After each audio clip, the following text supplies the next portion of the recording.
Magandang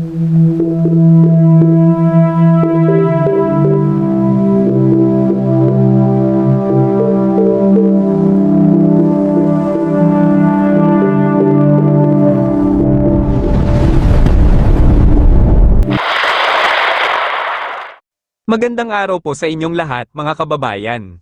Narito ang ating pinakasariwang ulat at komprehensibong update tungkol sa lagay ng ating panahon ngayong araw ng Sabado, ika-31 ng Enero, taong 2026. Sa ating patuloy na pagbabantay sa himpapawid at sa karagatang nakapaligid sa ating bansa, ating kinukumpirma ang pagbuo ng isang bagong low-pressure area sa labas ng Philippine Area of Responsibility. Batay sa ating huling datos, ang sentro ng LPA na ito ay namataan sa layong 2,348 kilometro sa silangang bahagi ng Mindanao. Bagamat ito ay nasa labas pa ng ating jurisdiksyon, nakikita na natin ang mga senyales ng pag-organisa ng masamang panahon habang ito ay unti-unting lumalapit sa ating bansa. Ayon sa ating weather outlook, inaasahang papasok ang nasabing weather disturbance sa loob ng PAR sa darating na Miyerkules, at pagsapit ng Huwebes ay ganap na itong mananatili sa loob ng ating nasasakupan. Sa oras na ito ay maging isang ganap na bagyo, tatawagin natin ito sa lokal na pangalan na Bagyong Basyang, ang ikalawang bagyo na maaaring mabuo sa loob ng ating bansa ngayong taon. Ang silangang bahagi ng Mindanao at Visayas ang inaasahang unang makakaranas ng mga pag-ulan dahil sa paglapit ng potensyal na bagyong ito. Habang ating binabantayan ang pagpasok ng LPA, kasalukuyan pa ring umiiral ang Northeast Monsoon o hanging amihan sa malaking bahagi ng bansa. Kalinsabay nito, ang shear line o ang pagtatagpo ng malamig at mainit na hangin ay patuloy na nagdudulot ng panganib sa silangang bahagi ng Visayas at Mindanao. Dahil dito, naglabas na tayo ng weather advisory o babala para sa malalakas na pag-ulan na maaaring umabot sa 50 hanggang 100 milimetro. Ang mga sumusunod na lugar ay dapat maging lubos na handa sa banta ng localized floodings at landslide, Eastern Samar, Leyte at Southern Leyte, Dinagat Islands, Surigao del Norte, mga kalapit na lalawigan sa silangang bahagi ng bansa. Dahil sa banta ng pabugso-bagsong hangin at kalat-kalat na pag-ulan na dulot ng paparating na bagyo at ng umiiral na amihan, pinapayuhan ang lahat na huwag kalimutang magdala ng panangga sa ulan gaya ng payong kung kayo ay lalabas ng tahanan. Para naman sa ating mga kapatid na motorista, ugaliing magdala ng raincoat para sa inyong kaligtasan at proteksyon sa kalsada habang bumubuhos ang ulan. Ang panahon po ay mabilis magbago, kaya naman hinihikayat namin ang lahat na manatiling alerto at laging updated sa mga susunod pang ulat na aming ilalabas. Huwag po nating balewalain ang mga babala upang makapaghanda tayo ng maaga at maiwasan ang anumang sakuna. Para sa mas detalyadong pagtalakay sa lagay ng panahon sa inyong mga partikular na rehiyon at sa mga susunod pang araw, pakinggan po natin ang ulat ng ating mga kasamahan sa field. Muli, maraming salamat sa inyong pagtitiwala at pakikinig. Ito ang inyong pinakahuling ulat panahon. Manatiling ligtas, mag-ingat po tayong lahat at God bless sa inyong lahat.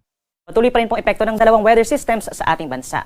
Dito sa malaking bahagi ng Luzon, andyan pa rin po ang Northeast Monsoon or hanging amihan. Magdadala po ito ng mahihinang pag-ulan dito po sa may silangang parte kabilang ng Cagayan Valley at mga probinsya ng Apayao, Kalinga, Mountain Province, Ifugao hanggang dito sa may Aurora at sa Northern Quezon. Samantala, over the eastern sections of Southern Luzon down to Mindanao, andyan naman yung shear line or kitang-kita itong linya kung saan nagtatagpo po ang malamig na amihan at ang mainit na easterly. So pag nagtatagpo itong dalawang air masses na ito, as a result, nagkakaroon po tayo ng makakapal na mga ulap na siya nagdadala rin ng malalakas na mga pag-uulan.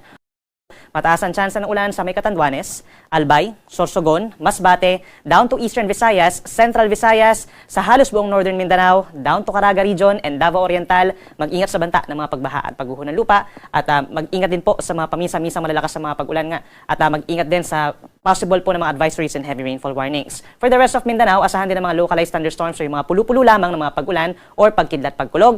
Habang natitirang bahagi ng Luzon and Visayas, asahan naman yung mga isolated light rains. However, lalapit ng bagyo westward. Papasok ito ng ating PAR pagsapit po ng Tuesday or Wednesday at sa loob ng PAR, may katamtaman po na tsansa na ito'y mabuo bilang isang bagyo or tropical depression.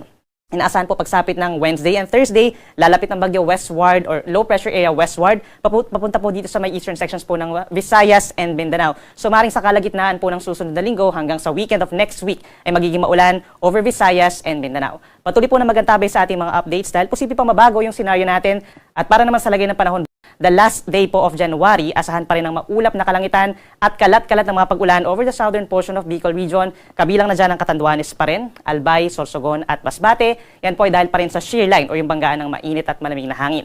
Dito naman sa Camarines Provinces, Aurora and Quezon Province, cloudy skies with some light rains dahil sa amihan. Habang ang natitirang bahagi ng Luzon, including Metro Manila, asahan pa rin yung bahagyang maulap na kalangitan at minsan maulap lamang pagsapit po ng tanghali hanggang sa gabi.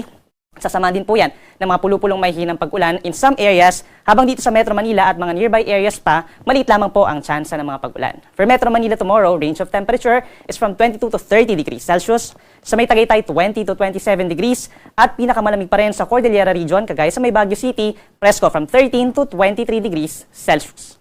Sa ating mga kababayan po at mamamasyal sa Palawan, fair weather conditions, magiging maaliwala sa manang kalangitan at maaraw, umaga hanggang early afternoon. And then sa dakong hapon, may mga tsansa lamang ng mga pag-ulan or thunderstorms sa timog na bahagi ng Palawan. Pagdating sa Visayas, magbaon po ng payong or pananggalang sa ulan kung lalabas po ng bahay dahil asahan ang makulimlim na panahon doon at mataas ang tsansa ng mga pag-ulan, lalo na po sa may eastern portion ng Visayas. Yan po ay dahil dun sa shear line. Mag-ingat din sa banta ng mga pagbaha or pagguho ng lupa kung magpapatuloy ang mga pag-uulan.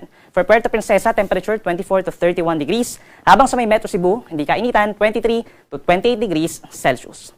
At sa ating mga kababayan po, dito sa may Northern Mindanao and Caraga Region, matasin po ang tsansa ng mga pag-ulan, magbaon po ng payong dahil aasahan yung epekto ng shear line, light to moderate with at times heavy rains po yan. Habang ang natitirang bahagi ng Mindanao, bahagyang maulap hanggang kuminsan maulap ang kalangitan, nasasamahan lamang din po ng mga pulupulong mga pag-ulan, lalo na sa dakong hapon hanggang sa gabi, especially sa may Davao Region and Soc-Sargen. Mainit po sa tanghali sa may Zamboanga City and Davao City hanggang 33 degrees Celsius. Paalala po sa ating mga kababayan, within the next 24 hours, meron po tayong tinaas na weather advisory. Ibig sabihin, magiging significant ang rainfall or mga pag-ulan dito sa may Eastern Samar, Leyte, Southern Leyte, Dinagat Islands, and Surigao del Norte. That's 50 to 100 millimeters in a span of 24 hours. So per square meter, per 1 square meter po, nasa 50 to 100 liters po ang posibleng bumagsak po sa inyong lugar. No? Kaya mag-ingat sa banta ng mga pagbaha, lalo na sa mga low-lying areas, at may tsansa na rin po ng pagguho ng lupa sa mga bulubundukin na lugar. Possible din po tayo magtaas ng weather advisory or matataas na mga pag-ulan dito sa may Samar Province, Northern Samar, hanggang dun sa may Catanduanes, Albay, and Sorsogon sa mga susunod na araw. At para naman sa ating gale warning, wala naman po tayong nakataas na babala or sea travel suspensions na inaasahan in the coming days sa malaking baybayin ng ating bansa. No? But please take note po, pagsapit dito sa may Northern and Central Luzon, down to dito sa mga baybayin sa Quezon, Bicol Region, Eastern Visayas, and Eastern Mindanao, posibleng umabot pa rin po sa 3 metro ang taas ng mga pag-alon. No? Magiging delikado pa rin ito for small sea vessels at yung ating mga nangingisda. Habang ang natitirang baybayin ng ating bansa, 0.6 or kalahati hanggang 1.5 metro ang taas ng mga pag-alon, maliban na lamang kapag may mga thunderstorms, posible pa rin umakyat sa 2.5 metro. At para naman po sa lagay ng ating panahon, sa mga unang araw po ng Pebrero, aasahan po ang epekto pa rin ng northeast monsoon sa halos buong Luzon, and for the southern portions of southern Luzon, down to Visayas and some portions of Mindanao, andyan pa rin ang epekto ng shear line at magdadala pa rin ng mga pag-uulan. So pagsapit ng Sunday and Monday, asahan po dito sa may Kabikulan, kabilang ang Legazpi City, maulang panahon ng mararanasan, magbaon po ng payong, minsan malalakas din po ito. Habang ang natitirang bahagi ng Luzon, may mga pag-ulan doon sa may eastern sides, kasama na dyan ng Quezon, Marinduque, dito rin sa Aurora, Cagayan Valley, dahil po yan sa amihan. The rest of Luzon, including Metro Manila, halos steady pa rin po yung weather natin na partly cloudy skies, may times lang na cloudy at may chance na saglit na pag-ulan. Pagsapit ng Tuesday, yung mga nasa eastern sides pa rin po magkakaroon ng mga pag-ulan, habang sa Bicol Region, mababawasan yung mga pag-ulan dahil bababa po yung shear line dito sa may Visayas and Mindanao. Temperature sa Metro Manila, posibleng umaangat po ng bahagya, no? Between 23 to 30 degrees. Ganyan din sa may Baguio City, 14 to 24 degrees sa mga unang araw ng Pebrero. Sa ating mga kababayan po dito sa Visayas, kapansin-pansin, sa mga unang araw po ng Pebrero, asahan ng makulimlim na panahon for most of the day. From Sunday to Tuesday, halos may mga araw-araw na mga pag-ulan po at minsan malalakas po ito lalo na sa may eastern sections. No? Dito sa may Samar and Leyte provinces, mag-ingat sa banta ng mga pagbaha at pagguho ng lupa. At lagi din tumutok sa ating mga advisories and heavy rainfall warnings. Temperature natin sa Metro Cebu, 23 to 30 degrees Celsius. Habang dito naman sa may Iloilo, 23 to 30 degrees po pagsapit ng tanghali. At sa ating mga kababayan po sa Mindanao, asahan po Sunday and Monday mataas ang tsansa ng ulan sa may Surigao del Norte and Dinagat Islands. Habang pagsapit po ng Tuesday, mataas na muli ang tsansa ng ulan sa malaking bahagi ng Northeastern Mindanao, Caraga Region, Region 10, habang dito rin po, or hanggang dito rin po sa may Davao Region, mataas ang tsansa ng mga pag-ulan. Habang natitirang bahagi ng Mindanao, pagsapit po ng Tuesday, partly cloudy to cloudy skies, may tsansa pa rin po ng mga isolated rain showers or thunderstorms. At bago po tayo magtapos, meron po tayong dagdag kaalaman regarding po sa ating minimum temperatures. Pinakamababa po so far no December 30, 2025, Ang start ng amihan season, 9.6 degrees sa may La Trinidad, Benguet. Habang inaasahan naman natin mga forecast minimum temperatures sa susunod pa na 2 araw or 2 buwan ay mananatiling mababa pa rin po, no? Lalo na sa may Mountainous Luzon, yung ating minimum temperature between 10 to 12 degrees Celsius. Ang ating sunset po ay 5:54 p.m. at ang sunrise po 6:25 ng umaga.